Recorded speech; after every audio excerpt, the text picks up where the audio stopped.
Welcome to the next episode in a series where we're taking a hands-on look at how electric motors work.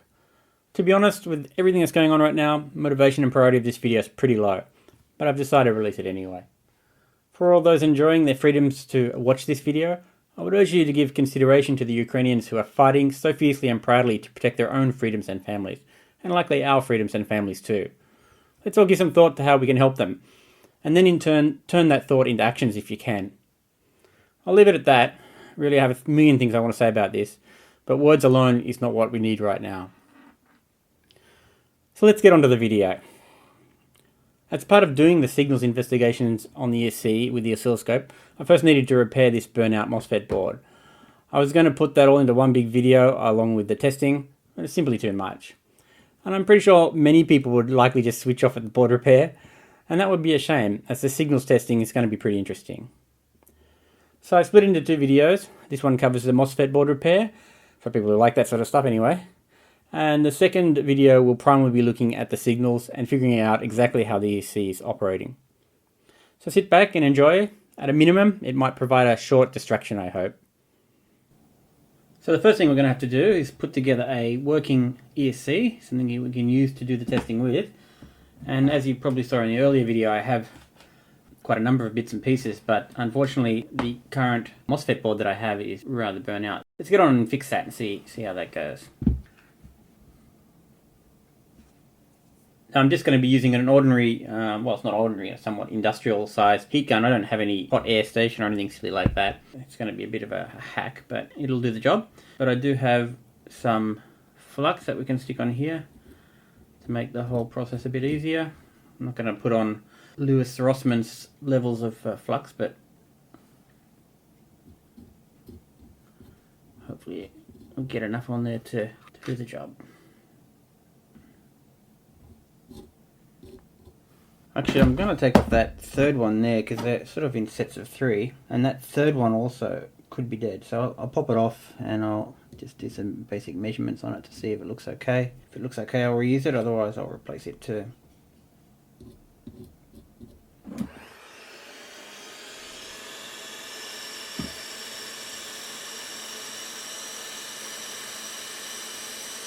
You don't want to get too close to this because you can fry these things pretty quickly. Well, they're already fried, so I guess it doesn't matter, but you get my point.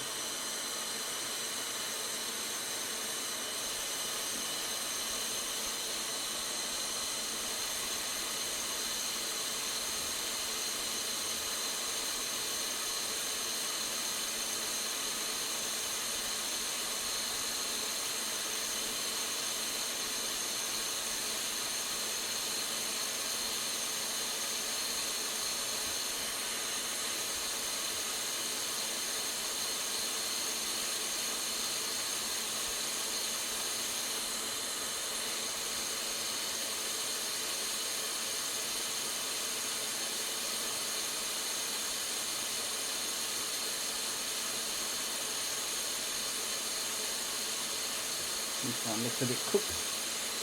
Yeah, it's coming apart there.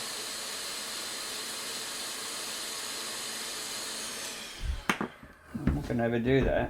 What I will do is stick a little bit more flex on there.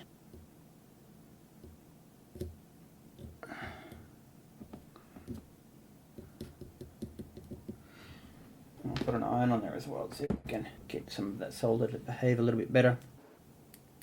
I really love this little iron. Super quick.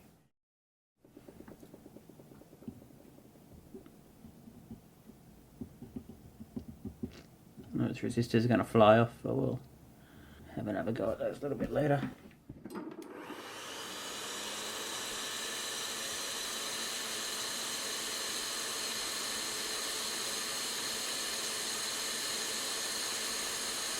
Come on. I think underneath it's really fried, so hopefully I don't want to damage that board.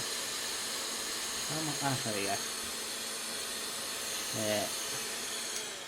Looking nice and cooked under there.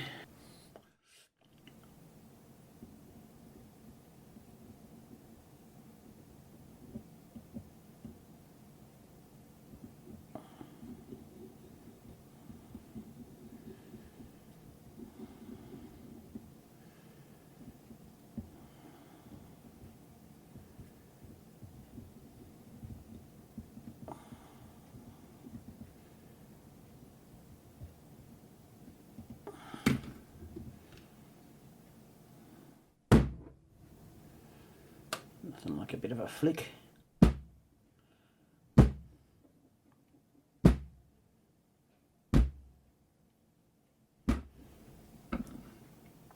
Alright.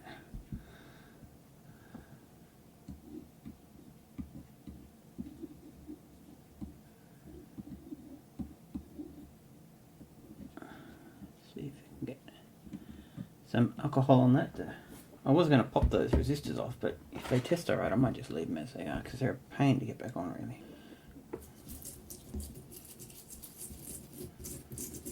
Yeah. She's pretty fried here.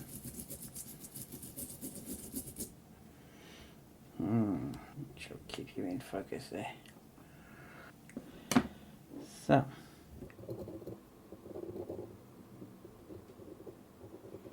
Clearly it got pretty hot. I might have to drop those resistors off.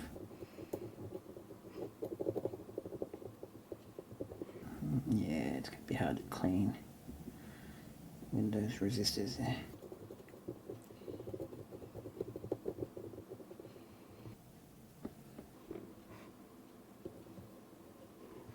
Stay still. I think this one's already half off anyway. Come on. This one.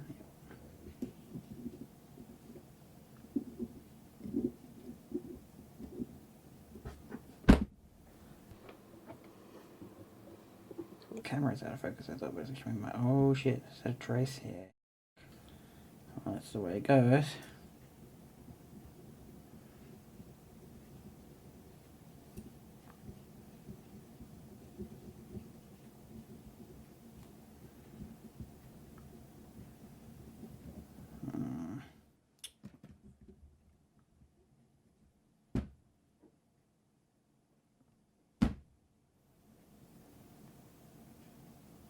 Well, it's not the end of the world. We can make that work.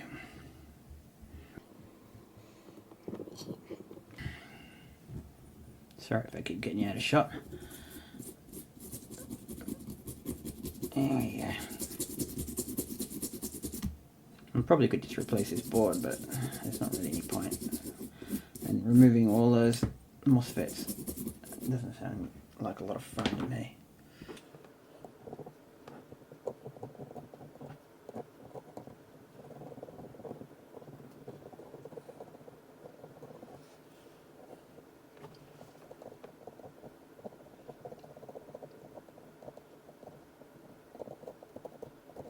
Yeah, that one's really fried. Look at that.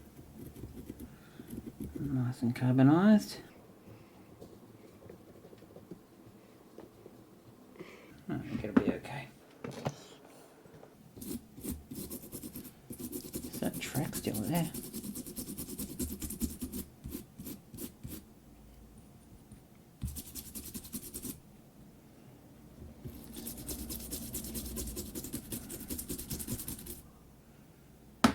Jeez. See if we can just make sure we can see all these tracks. Make sure they're not damaged. This one here's gonna be alright, come on, alright. It's not coming through, is it? Come on. Maybe it's not there anymore. Yeah, it's there. Just a bit dirty. All the paint's gone black.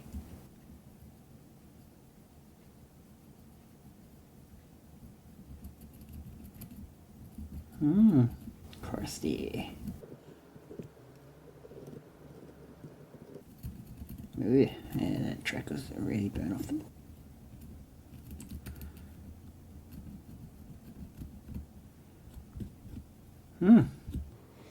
What do we say, folks? Is it good enough?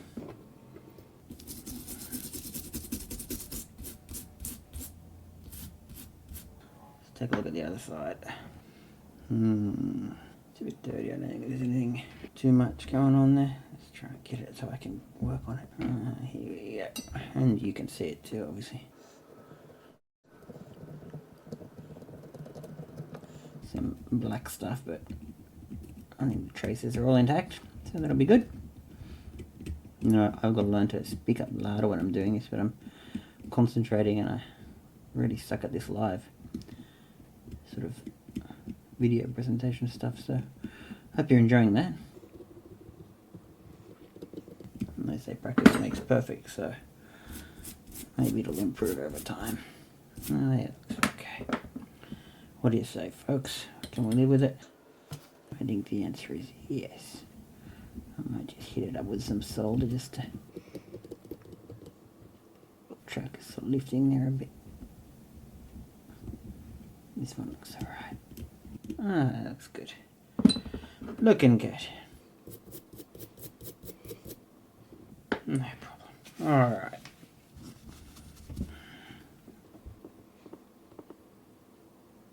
And I also have a nice Hacko, I think it's a 888 or whatever they call them, ironing station. I'm actually using the base station to sort of place this iron in at the moment.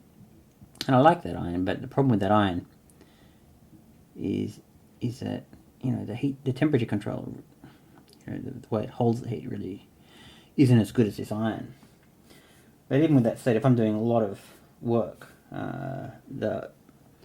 actually holding the iron, holding the Hacko iron is much more comfortable, and it doesn't transfer any heat into your hands. So if I'm doing a lot of solder joints, such as building something, then I'll probably switch to using the Hacko more often than not.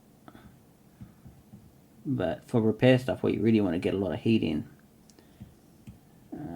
especially these, you know, large trace boards, this iron is actually it's amazing. Really, it's excellent. Highly recommend it. And yes, no sponsors on this channel, so don't worry about that. Nobody gives me anything, which is fine for me.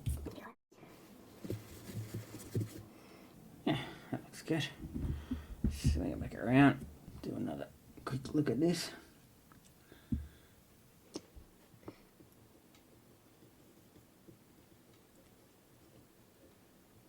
Don't want to have too much on here, otherwise it's going to create a different type of disaster when I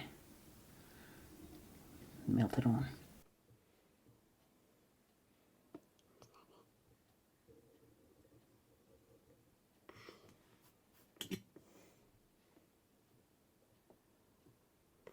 This track is like partially gone, but it'll be okay. This track is gone, so don't worry about that. This resistor, I think I'll pop these resistors in later. Let me just check that resistor too before I go too far.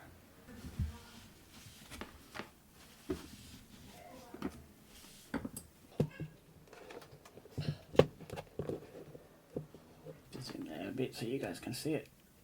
There we go. God, the position sucks here, but anyway. There we go. Alright. 33. It's fine. It's going up to this head here. From here. Yeah. And these pads to here obviously are all going to be okay. Need to get a couple more resistors. Alright, let's check out these bits and pieces. 2 fried resistors. Should be 33 ohms.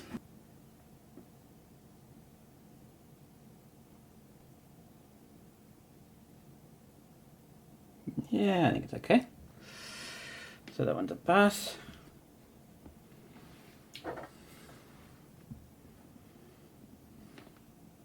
Is that even on the screen? That's crazy. Tiny. This thing looks pretty nasty. Just because it looks nasty, I want to replace it. Test okay. And let's have a look at this MOSFET, which was next to the other 2 fried ones. Now I have 2 new MOSFETs as well. Just doing some very simplistic resistance measurements. I mean, if we check these 2 here, if I remember correctly, this is the switch control. It actually goes between here and here. And yeah, that's pretty much short, so that's not good. What about this other one, this black one? This one's also gonna be, yeah, 7 ohms, not looking good at all. And what about this one here? We're also getting a short. 79 ohms. It doesn't look so good. That's 3.6 mega ohms, right? Which is, that's my magnifying glass. Now you've seen my secret. I'm cheating. Oh, come on, give me a break. What about this one here? This is also a new one, or one of the recovered ones. Yeah, so all three of these have shorted out basically, which is, you know, good reason for lots of smoke, I guess. So this one is not as bad, but it was 80 ohm, right? It wasn't 80 mega ohms, right? I'm not reading this wrong, am I? Yeah, 80 ohms. Yeah, so I'll need one more, which I have a bag full of. I'll grab one more. And I'll also just do a quick check on this board here to make sure that we don't have anything else silly going on. This between the switch and here should now not be shorted. There's nothing that should be connecting it, and it's not, which is fine. These are all the same, so I think the board is going to be fine.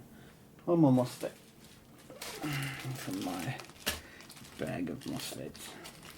I've actually gone through and measured the switch on voltage for each of these, so that I can sort of mix it up a bit and not have them all skewed to one timing, or I don't know, really seems like a waste of time in the end. Probably not going to make that much difference, but we'll go M for medium. I think it was right in the middle of the testing set.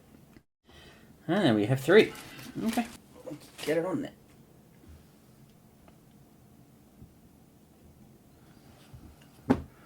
Now, position here is all wonky, so see if I can get it so you can see it and I can see it, which would be a very fair sort of outcome, I think.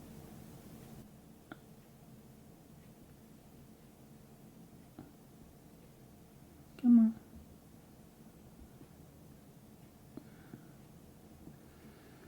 So this is the old heat everything up in the vicinity and shove it down with your fingernail approach. And if you've got long enough fingernails, you'll manage not to burn the hell out of your fingers, even though this is getting pretty hot. Is that in focus? I hope it's in focus, guys. I'm sorry if it's not. Anyway, when I hit it with the heat gun, it's probably going to settle down a bit. Ooh, yeah, that was hard.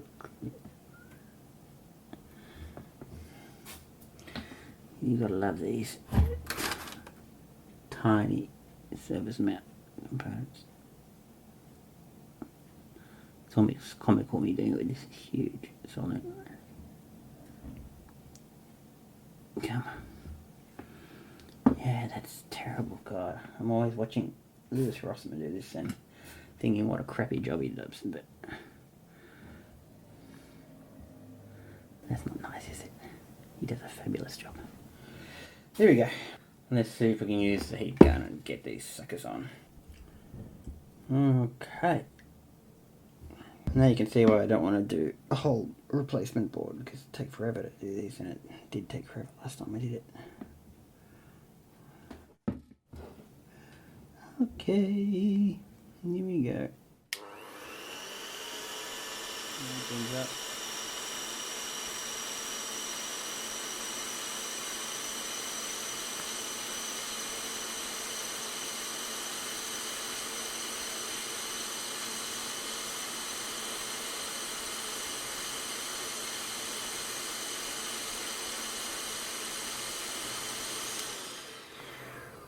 You know what I forgot? I forgot the flux.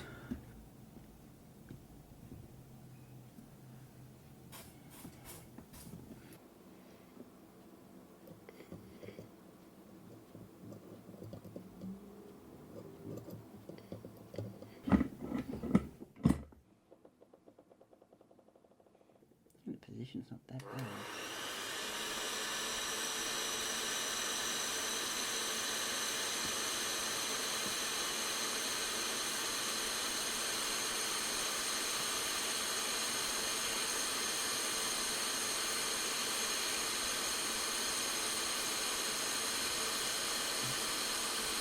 Yeah, that's feeling much better now.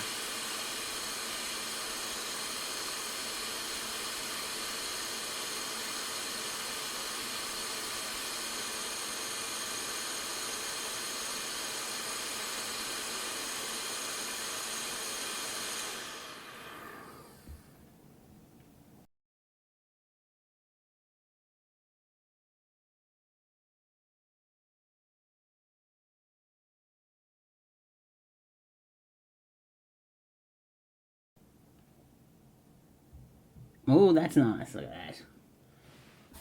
Work hard, guys. Work hard.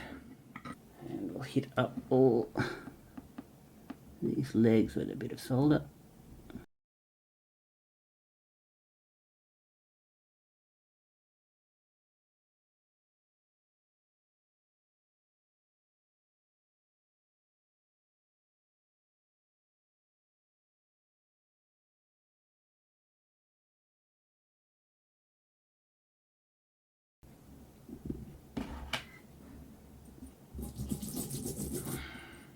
Alcohol. Don't need this.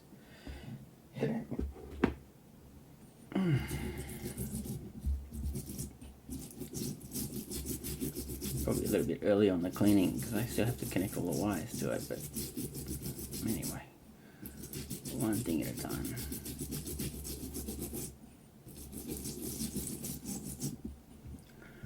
One thing at a time. So the original configuration for these boards have them basically sandwiched and hardwired together like that, and that was then soldered directly onto there with the pins, everything soldered through. Now obviously if something fails, especially on the inside here, you have to unsolder everything and take it apart, and it's a disaster basically every time to try and fix it. You have to basically cut all the pins and then desolder all the pins and mess around. So instead of that, I'm using this socket arrangement, which makes it easier to obviously maintain. Obviously in this case, when it failed, I could just pop it off and we can fix it. But it does have the downside of obviously taking a lot more space.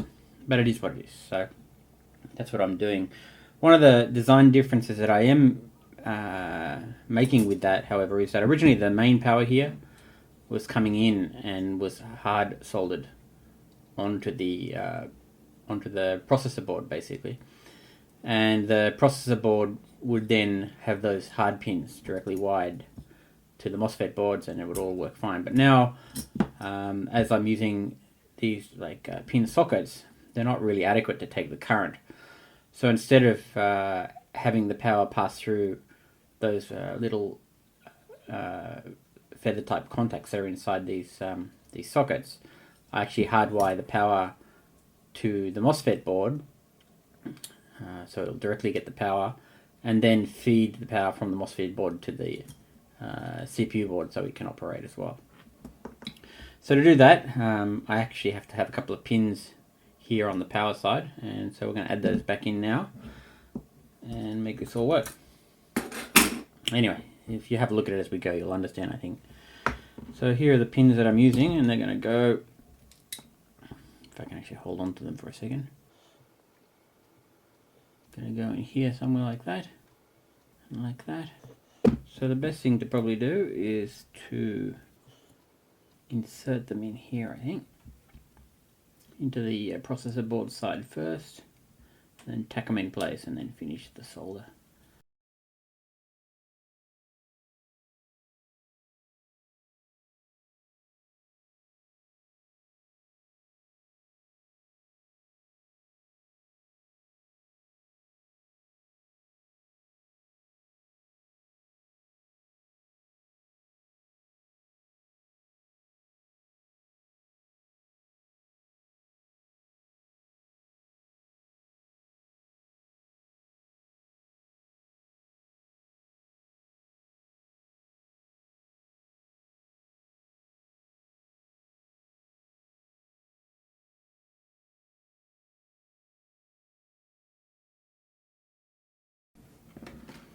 That should keep everything stable.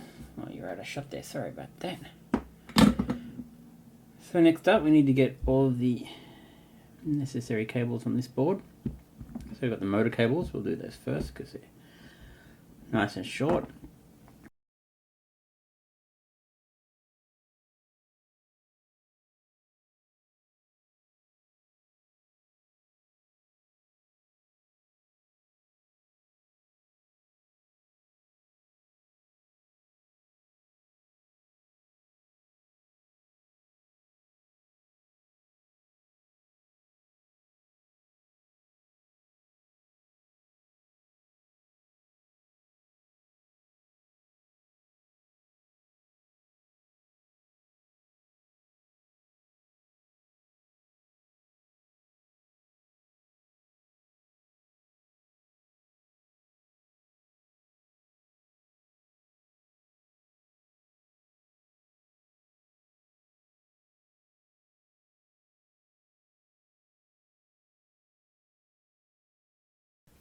Now when I have the three of these style boards connected together, I'm using a connector which sits up here and gets the power in here and here basically. So this top rail here must be the positive because there's no line on the capacitor here, and this bottom section here, this is the negative. So I'll make sure they get it around the right way. So this negative is going through onto this pin, so we're negative here and positive here, and make sure that it doesn't all float away on me while I'm trying to solder the power connection on. I'm going to stick it on the board there, and yeah, so this pad here for the input, you know, I don't really want to put it on there. I don't really want to put it on here either, or maybe I will. Alright, we'll put it here and here like this, and this around this negative on the underside, positive up here. I think it'll be okay.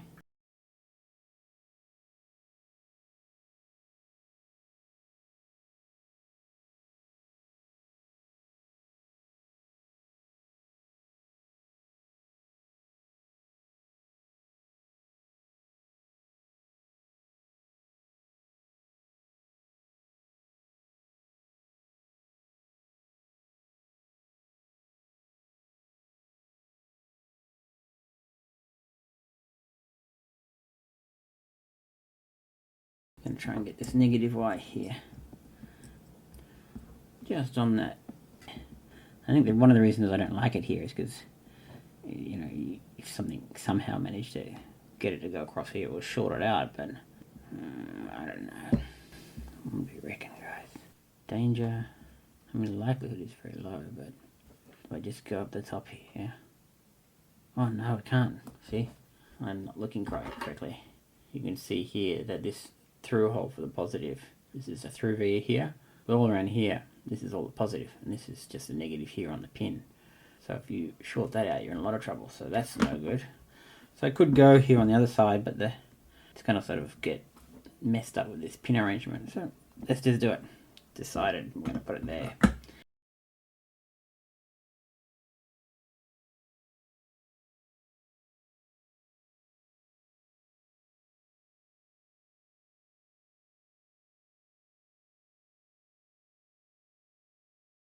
A little bit of a burning smell, possibly my finger, it doesn't matter. So we'll give that a bit of a clean up off camera with some alcohol. I'm not going to bore you with that. And that's it. We have a function MOSFET board, and we have our processor board to work with it, so that's what we're using for the testing. So possibly disappointing is the fact that you don't see the ESC working in this video. No fan spin as such. If you watch Lewis Rossman, you'll know what that means.